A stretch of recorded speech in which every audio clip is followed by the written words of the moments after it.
Welcome to the NFL show on talkSPORT USA, your dedicated American sports YouTube channel from talkSPORT, the biggest sports radio station in the world. And of course, we had to throw up the signal and get an emergency pod on the go with me, Will Gavin, with him, feature writer for talkSPORT.com, Brian T. Smith, because we've seen arguably the biggest trade in the last 40 years in the NFL go through overnight. We're talking Herschel Walker, we're talking Reggie White, we're talking this is absolutely monumental. Only really when teams have gone and spent 3 or 4 first-round picks to move up to get a quarterback can I think of bigger trades than this, because Micah Parsons, the superstar edge rusher of the Dallas Cowboys, entering his 5th year in the league, no one has more pressures than him in that time, is moving from the Dallas Cowboys to the Green Bay Packers. If you want some historical context of how big this is, 9 players in NFL history have been to as many All-Pros and Pro Bowls as Micah Parsons has been to in his first 4 seasons in the NFL. The other 28 all played for the same team in their 5th year. Only Micah Parsons will be moving 2 first-round picks. That's a great stat, going back in the other direction. $188 million, $143 million guaranteed. It's the biggest contract for a non-quarterback in NFL history. History being made left, right, and center. Brian, this is absolutely enormous. And it comes just days after we talked about how the Cowboys were fumbling this so badly already. I don't think either of us at that point didn't think they'd get it over the line. It's fascinating on a billion levels. Well, I literally just wrote a column about this. It's at talkSPORT.com on our talkSPORT USA accounts. And we exclusively spoke to Dan Graziano, who's one of the best NFL insiders in the world, last week, and had this up on our channel. And Dan said early on that things had gotten personal between Jerry Jones and Micah Parsons. And it was clear that this was personal. I still don't think anyone, Dan even said, he's like, they're not going to trade him. They're not taking calls. Micah Parsons will have to sit out games. That was the whole plan. The only thing that changed, Will, is that Jerry Jones is Jerry Jones, and Jerry Jones doesn't change. My head is about to explode. The irony that this happens while the world is watching the amazing Netflix documentary, The Gambler and His Cowboys. And the whole thing about that, Will, is that it's Jerry Jones and his ego, and that Jerry Jones ruined the early dynasty, the 90s dynasty with Jimmy Johnson, his friend from Arkansas. There's 8 episodes, and the whole thing is because Jerry Jones is such a freaking egomaniac, and he can't get out of his own way, and he actually realizes it at the end of the documentary. And we just replayed that in live real time 30 years later, basically 3 decades after the Herschel Walker trade. Look, I covered something in Houston when I was a columnist, and we don't have time to get into it. But there was somebody who's older, who was making really bad decisions. And I got an email. I'm always very careful. Like, we don't do ageism. You can be 95 years old and on top of your game. Jerry Jones is 82. I'm not saying that this has anything to do with Jerry Jones' age. I am saying that when you cannot properly pronounce the name of the person you just traded, and you want to go and say that David Mulligetta, who, you love him or hate him, that David Mulligetta shoved the contract right up your bleep. When you just sound and look like you don't know what you're doing anymore. I don't care if he's 30. I don't care if he's 110 and devours the Mediterranean diet every day. He's going to live forever. Jerry Jones, for years, Will, has run the Cowboys like he does not know what he's doing. And I just wrote a column at talkSPORT.com. He won't ever give up ownership until he's dead. Mm-hmm. He will be the team president because he's really good at making money. That's the one thing he's good at. He's created the richest team in the world. He is, I said last week, Will, he is the worst owner, not in the NFL, in pro sports. And I think I saw some, eyebrows go up when I said that. I was right. He is that bad. Nobody else would have made this trade. Only Jerry Jones. He made the Cowboys worse, and he made the Green Bay Packers Super Bowl contenders in one move that no one else in the world would have made. It just blows my mind. It's difficult, right? Because, as you mentioned, we don't want to mention about age, but there is an issue of that kind of getting to a point where Jerry Jones has always been a stubborn man. He's always been an egotistical man. We've seen that 100%. going back to the 90s. We've seen that going back to the early ownership. for years we've debated whether or not he should give up being the GM of the team and focus on being the owner. I think I've been doing this job for only kind of 15 years, but in that time we've had that debate hundreds and hundreds of times every season that the Cowboys fall over in the playoffs.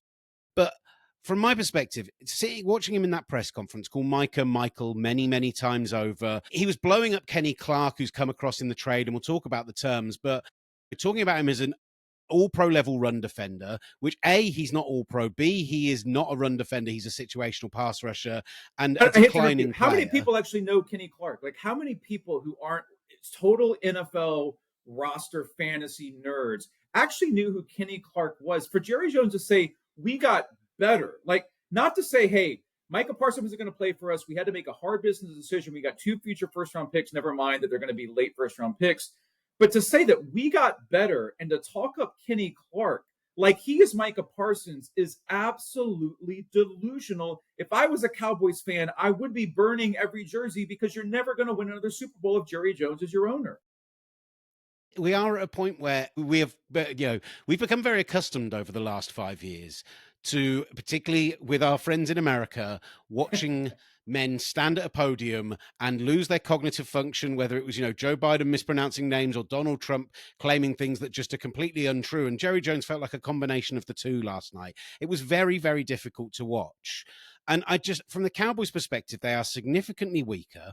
And let's talk about the terms of this deal. I want to talk about Micah Parsons, and I want to talk positives, and I want to talk Packers. I'm annoyed that on our show on Monday, you said to me, are you picking the Packers for the Super Bowl? And I wavered and I thought about it and I said no. How much of a genius would I look now if I'd been really high on them and said, yeah, absolutely, they're my NFC pick?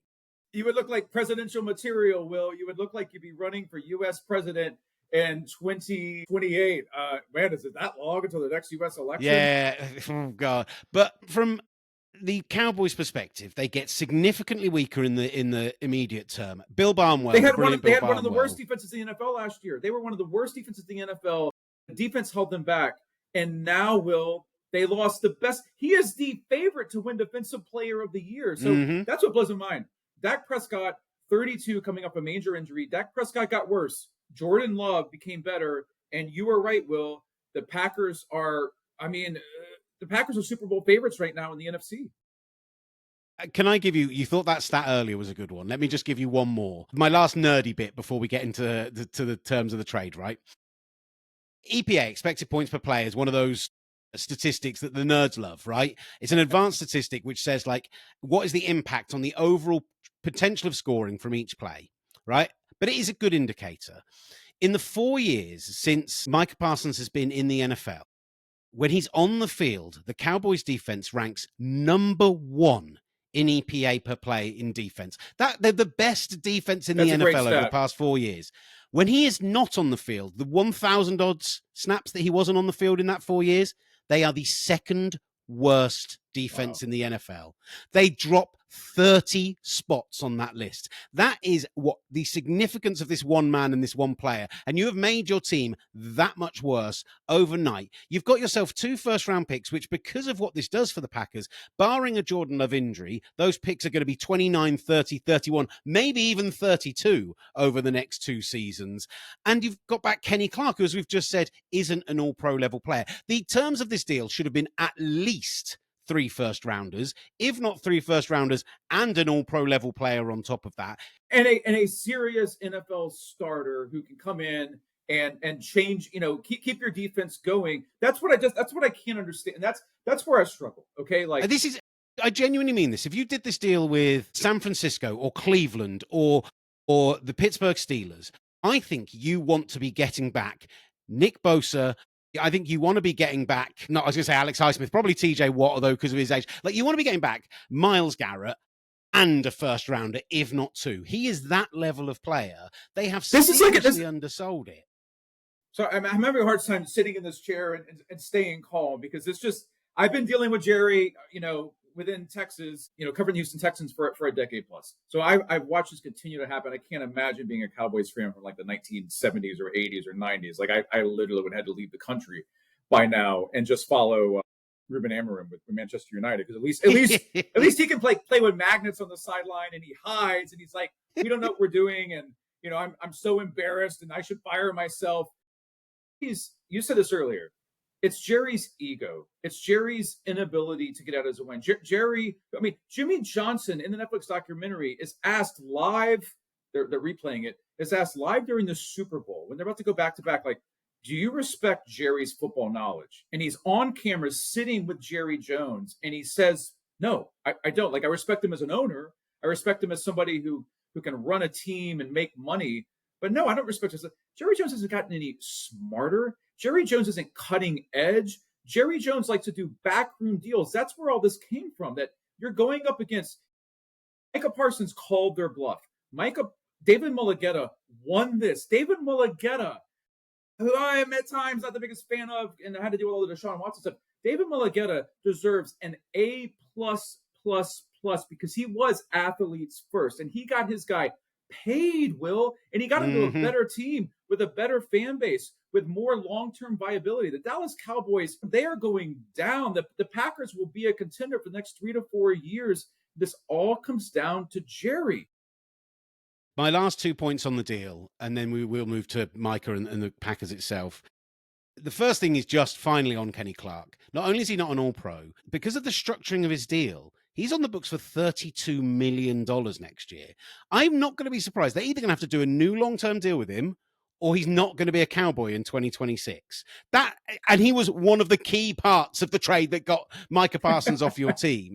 And then you have your 2 picks, and they're going to have, picks have a less than a 50% hit rate in the first round already. Reduces massively as you get past pick 20. But what about let's not even talk numbers and money and advanced metrics. Let's talk about what actually matters in the NFL. Let's talk about the locker room and the chemistry and the culture. Did you see the tweets from the other Cowboys players? Did you see every single other Cowboys player like just sad face emojis, like everyone just putting out there that they were devastated about Micah Parsons. I love that Micah Parsons actually had the guts to go through with it. Now, we'll see what he does, and he has issues. Like, I'm not the world's biggest Micah Parsons fan. He is a lot. Like, he's a lot to deal with. He's a Swiss Army knife. He's incredibly good. He's hitting his athletic prime. He's just reaching. He's just touching it. He will be so motivated. All he has to do is stay healthy. And he will, again, be one of the best defenders in the year. What does this do to your locker room in Dallas? They had massive issues, Will, with sacrifice and commitment and character and culture under Mike McCarthy, who's a pretty, normal, Mike McCarthy. You have a rookie head coach. So you have a rookie head coach. Your veteran quarterback, the NFL world doesn't believe in. I mean, Dak Prescott is good. He's not great. He's years removed from his athletic peak. You're paying him more money than any other quarterback in the NFL on AAV, average annual value. CeeDee Lamb, you have George Pickens. Then you have a lot of meh. You just made your defense better. If I'm part of that team, I don't want to be on the Cowboys anymore. I'm trying to pull a Micah Parsons and get traded and go somewhere else. The only way this makes sense to me now, and I still don't like the terms of the deal. Are you telling me the Lions, the Bucks, the Patriots, someone wasn't paying 3 first-round picks for him, or 2 first-round picks and a significantly better player? The only way this makes sense to me now is if Dak Prescott is traded next offseason, Pittsburgh, wherever it might be, and they go and they use all these picks and they go and get themselves Arch Manning, or they go and get themselves their next great quarterback. And even then I don't like it. You've still given the Packers maybe their best player for the next decade. He's only 26 years old, for Christ's sake, but that's the only way it makes any sense to me. And I agree with you, because we have to think, all facets of this. That's how pro sports in the NFL works anymore. I mean, I covered the Houston Astros. I covered the worst team in baseball who had the greatest rebuild in baseball history, and then, had a little bit of a asterisk for a little bit. There is no long-term plan, though, here, because those first-round picks, as you've said correctly, will be late first-round picks. And the Cowboys aren't going to be, when you have Dak Prescott, this is the problem. When you have Dak Prescott, you have CeeDee Lamb, and you have enough talent, you're going to win 6 or 7 games. Like, they're not going 1-16. So they can't do a rebuild. Jerry Jones doesn't do a rebuild. He's 82 years old. He said, go off the man's words. He said that they got better. So if they got better, he's going to expect them with Brian Schottenheimer. You just fired Mike McCarthy because he wasn't good enough. He couldn't win a playoff game. They'll win 6 or 7 or 8 games. They're not able to rebuild there. They would have to tear it all down. You can't do that when you have Dak Prescott and CeeDee Lamb. I'm going to tell you the truth. There is no plan. The only plan is Jerry Jones does what Jerry Jones wants when he wakes up in the morning, and he got burned by Micah Parsons. He got burned by David Mulugheta, and his answers was, we're getting them in the hell out of town. That's it. That's it. Now he'll have to deal with the consequences. But the worst part is for Cowboys fans, because they grow up following. It's no different than being a Man City or Man United or Liverpool, Chelsea fan, whatever, supporter. You grow up, you see it on TV, it's down the street, it's in your neighborhood, it's in your blood. And you don't grow up choosing to be a Cowboys fan. You become a Cowboys fan from birth. And they are everywhere. But the biggest joke, and this is what drives me crazy, Will, living in Texas, knowing how important they are, knowing what they mean. I mean, I've been to Arlington and AT&T Stadium way too many times. They want it so badly. And the amount of frustration and anger at Jerry Jones and the way this has gone for the last decade, when they're bigger than ever in some ways, they're still all over ESPN. ESPN has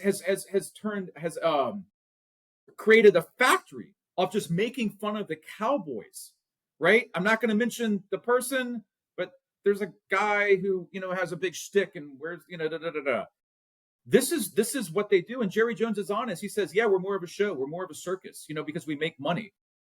But what if you're a Cowboys fan? What if you're a Cowboys fan, you actually wanted to be a contender this year? Jerry Jones just stabbed you in the heart. Let's talk about the other side of this deal. I think we've all discussed that we think that we are, like from a picks perspective, etc., we think it's a fantastic deal.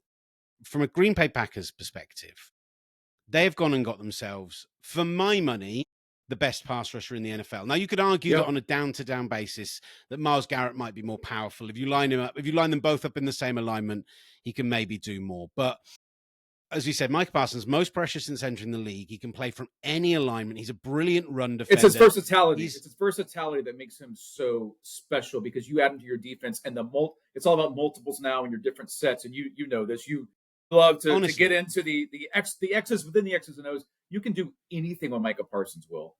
He is a true game changer and a true needle mover in a Jeff Hafley defense, which last year I think surprised a lot of people, but struggled with one area, which was up front. They were top 7 in all of the scoring metrics. They were a top 10 defense based on almost everything we know. And they had brilliant playmakers at the second and third levels. They had Xavier McKinney, and they had the very exciting rookie Edrin Cooper. Now what you do, and when you talked about locker room with the Cowboys, is you bring this man in, and he elevates Rashawn Gary. He elevates Quay Walker. He elevates Edrin Cooper. He elevates the whole back end. He turns what is a middling to good defense into a top 5 defense overnight, as far as I'm concerned. What they're going to be able to achieve with him and Cooper pre-snap, what they're going to be able to do, when Mike Zimmer was in Dallas, they used to play these kind of 5-man defensive fronts where Micah Parsons would get a one-on-one matchup on every single down, and they can't double him. If you're lining up against the Packers and Micah Parsons is stood over your guard or over your center, you're going to have to get rid of the ball in less than a second and a half every single down. It completely changes their entire organization in a single move. The money, don't care.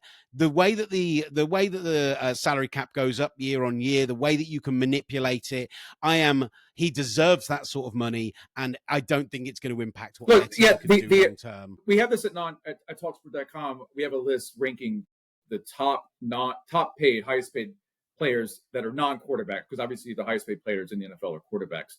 And that list has continually changed. Like, I have to keep updating it at talkSPORT.com. The last 2 seasons, TJ Watt, Myles Garrett, Trey Hendrickson, that list keeps changing. Micah Parsons at the top. He won't be at the top in a year. It doesn't really matter.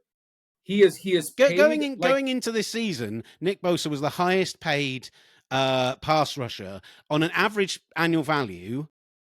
4 guys have passed him, and Micah Parsons is now getting paid, I think, 36 or 38% more than he was per year. It just doesn't matter anymore. The money is, at this point, just funny money, and you can make it work somehow. And well, just how incredible that, this is how Jerry is going to kick off the new season. The Cowboys will play the reigning Super Bowl champions in Philly, week 1, season opener. And in the worst way, there's no such thing actually as all publicity is good publicity. This is not good publicity. Every NFL fan in the world is now going to watch them fail, even if they somehow win week 1. They're not running the table. They're not winning the division. They are not good enough, and everybody knows that except for one person who's one of the richest people in the world. And it's just, I can't get past that we are 30 years removed from their last Super Bowl, that the Netflix documentary is going on. And Jerry Jones did exactly what he did when he fired Jimmy Johnson. He made the one move that nobody else would have made, and is going to set you back years. The Cowboys have never been the same since they fired Jimmy Johnson. And now they just traded Micah Parsons, and they didn't get nearly enough for him. That's the problem. If you're going to trade him, like you said, you have to max it out. They didn't get anything for him, Will. Can we just as well highlight that in the not too distant future, you and I are going to be flying out to Dublin, Ireland to go and watch the Pittsburgh Steelers against the Minnesota Vikings. It's live on talkSPORT 2, part of our brilliant package of games we're delivering this season. But Sunday night football that night, 1 a.m. in a bar somewhere in Dublin, we are going to be settling down for the Green Bay Packers at Jerry World to face the Dallas Cowboys on Sunday night football. The Green Bay Packers, who at this point I am absolutely taking as my pick for the NFC Super Bowl representative. I am annoyed I didn't previously. Fine, I'm absolutely fine with it. I believed in this team already. I was already pretty high on them, but for them to go and get a piece which just completely changes what Jeff Hafley's going to be able to do on defense, to get a piece that's going to elevate their team, elevate their fan base, elevate their entire locker room and roster, it just gets them over the top. And there are so many teams we talk about this with recent years, the Bills, the Ravens, those teams who haven't quite been able to get over that mark. There was a moment where I did think to myself, poor Micah Parsons, he's gone from one team who can't beat the 49ers in the playoffs to another team who can't beat the 49ers in the playoffs. But that's not even true at this point, because the Green Bay Packers will absolutely steamroll the 49ers if they get them in the playoffs. I genuinely don't see it. Like, if the Eagles go on the heated run like they did late in the year last year, and that's our NFC Championship game, maybe. But right now, on paper, I just don't see who's beating this Packers team. They're my Super Bowl pick. I love we'll see. Here. I love the value. This is where it gets fun. Just amazing. This is where it gets fun. Like let's watch Jordan Love prove it now. Like, Jordan Love, step it up, man. This is your time. If you're going to be the next Brett Favre, Aaron Rodgers, Green Bay, step it up. Well, we've got everything covered at talksport.com, all of our social accounts at talkSPORT USA. You just mentioned all the games coming up. I mean, huge NFL UK announcement today with television, everything going on. Well, we're putting like 5 videos up a day at talkSPORT USA on YouTube. Follow you at Will Gav, me at BT Smith UK. There's so much going on, Will. What you're saying, Brian, is that sometimes an organization does things the right way in theory. They build slowly, they take their time. And for years, the Green Bay Packers have been that team. And then at some point, you've got to say to yourself, we've got to make the big push. We've got to get ourselves over the top. talkSPORT are doing that right now with everything we're doing on talkSPORT USA. And the Green Bay Packers, I feel this sense of joy that an organization went, there's only one thing that matters. There's one thing that matters, and that's the Lombardi Trophy. The trophy named after our great former head coach in a town where we have not had a parade for far too long. And this is the man who can turn that around for us and take us to the promised land. And they went, F them picks, F the money. We're doing it all. Micah Parsons is a Packer. That gets me hyped. I hate that he's not in Dallas anymore. This has been really good fun, Brian. Do subscribe, do like, do all of those wonderful things. But yeah, monumental moment and so close to the season. Can't wait for Cowboys Eagles night 1 next Thursday live on talkSPORT. It's going to be huge.